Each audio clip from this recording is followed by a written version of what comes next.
继续来看台东县的金轮大桥，洪讲是全台湾上界水的高架桥。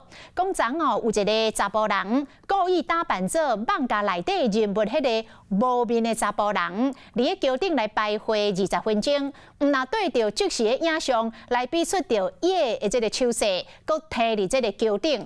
也毋过这款危险的行为，等警方查出着身份，嘛只会当甲罚款500块。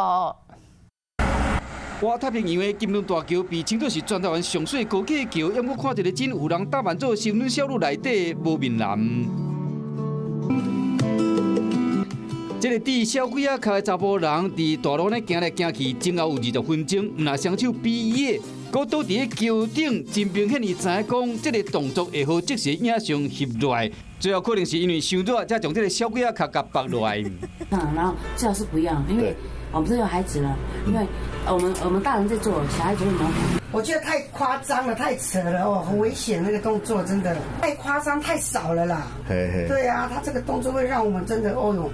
警方才来查明这个无面男的身份，会了道高条例加罚500块。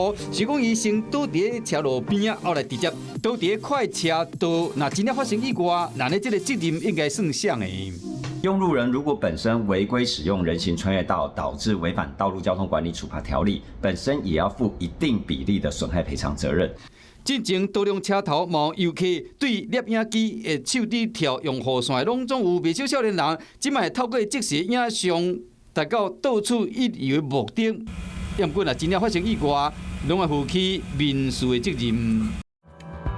Hello， 我是叶明。想要看到更多更及时的新闻内容，请订阅华视新闻的 YouTube 频道，并且按赞、开启小铃铛。